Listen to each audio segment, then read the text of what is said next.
So I already showed you this in the last video, but I just want to kind of go over a few things in the syllabus here. And the first thing that I know I already went over, but I want to repeat, is that this link up here is to the full syllabus. So you'll get all the instructions that are listed here, and you'll also get your course schedule, which is at the very end of the syllabus. So make sure that you download this link.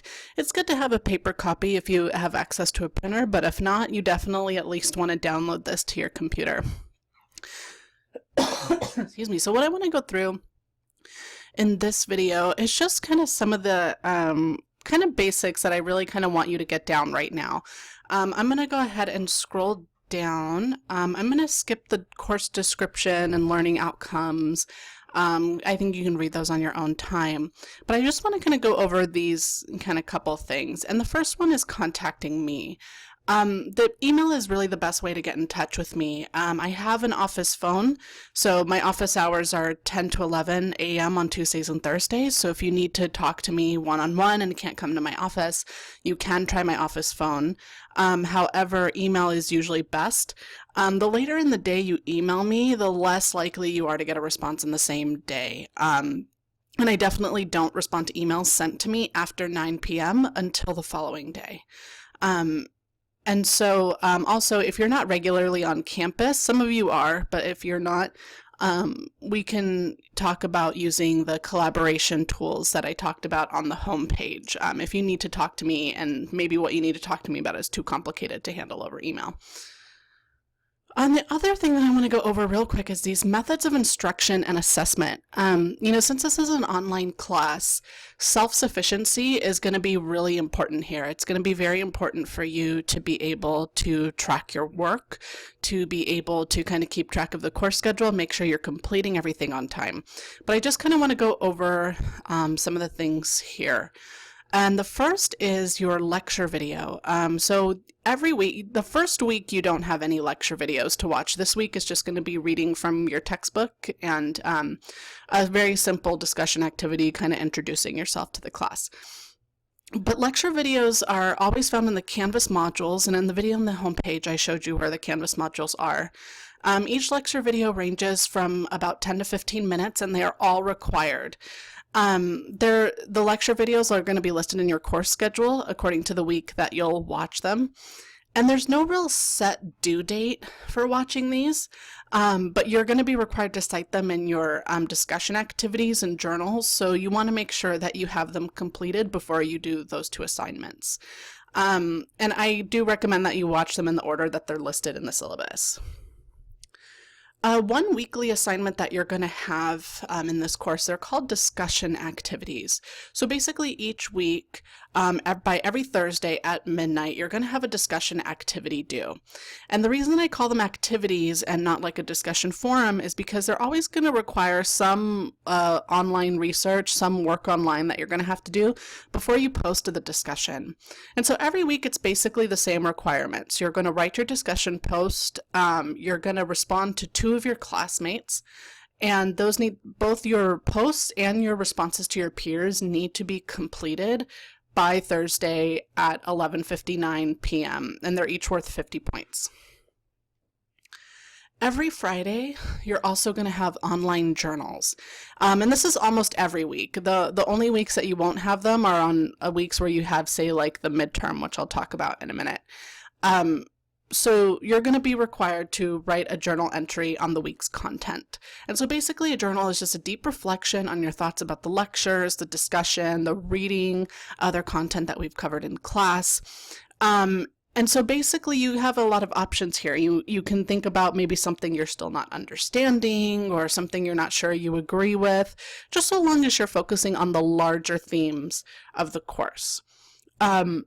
They must be typed double-spaced Times New Roman. They're submitted on Canvas, and each journal must be 350 to 400 words long. This comes out to about a double-spaced page on Word.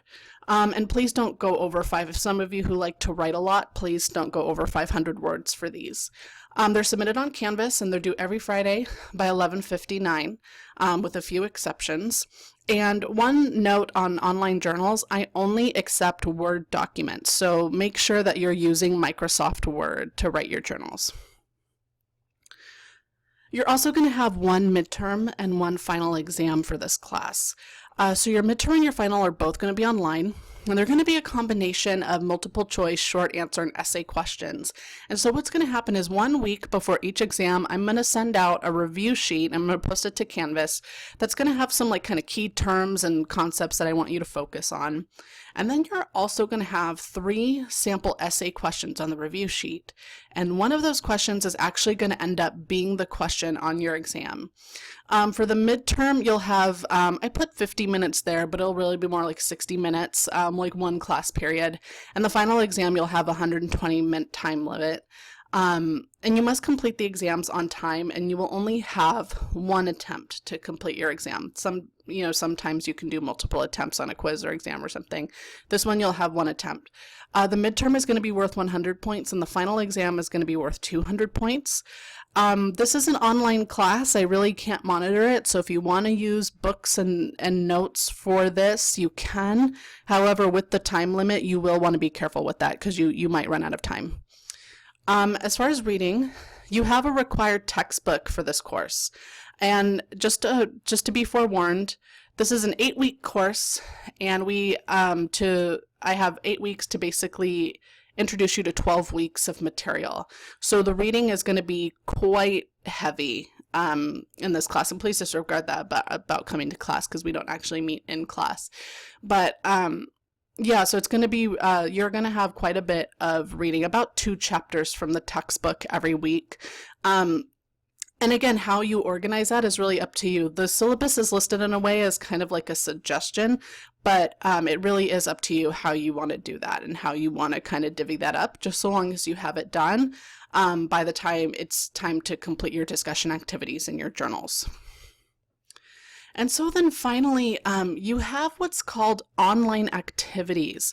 Part of your grade in this course is participation. Participation comes out to about 10% of your grade, and you can see here the breakdown, putting the cursor over it right now, the breakdown of your assignments and how I'm going to weight them all for your grade. So every Wednesday, by midnight, you're going to have an online activity to complete. And so when you go to the modules, you'll see a tab for lecture videos where you can find your lecture videos for the week. In that same module, you're going to find online activities. And so what these are is there's usually something like a photo or a short video or something to do or to analyze, and then a Google form, which is basically like a little survey that's embedded in there that you're just going to fill out and then click submit. And that Google form just has some kind of pretty basic questions that have you kind of maybe apply the material to something outside of what we've discussed so far. And each activity is worth 10 points. And again, they count towards your participation. And so even though it feels like a quiz, and sometimes there are kind of right or wrong answers, if you do it, you'll get the points. I'm not going to deduct, say, if you had like a wrong answer or something like that. So just make sure that when you're looking at the lecture videos, they're not due until Wednesday by midnight, which is when I'll close the form. But once you've watched the lecture videos, to just take a few minutes and just fill out that online activity, and that'll go towards your participation. And that's really, and I guess one last thing, everything else I think you can read on your own, but one last thing that I want to go over is the reading. You do have a required textbook, and it's by Catherine Sorrells and Sachi Sekimoto, and it's called Globalizing Intercultural Communication, a reader. You can buy it or rent it from the bookstore across the street from campus, and Amazon also has some pretty good prices.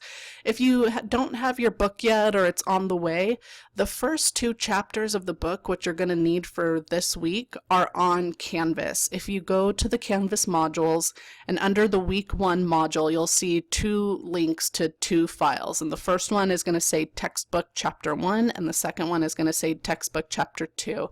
And so those are the first 2 chapters of the book, and I can't unfortunately do more than that because of copyright laws. So please take a moment to download those if you can't get the book right away. And there's also a copy of the book on reserve at the library. You can't take it outside of the library, but you can rent it for, I believe, 2-hour blocks of time, maybe more. So that's kind of all I want to cover in this particular video. If you have any questions or anything, please feel free to email me, or we can set up a time to meet on the online collaboration. Or if you're on campus, you can come to my office hours, or if my office hours don't work for you, we can schedule another time to meet. All right, thank you.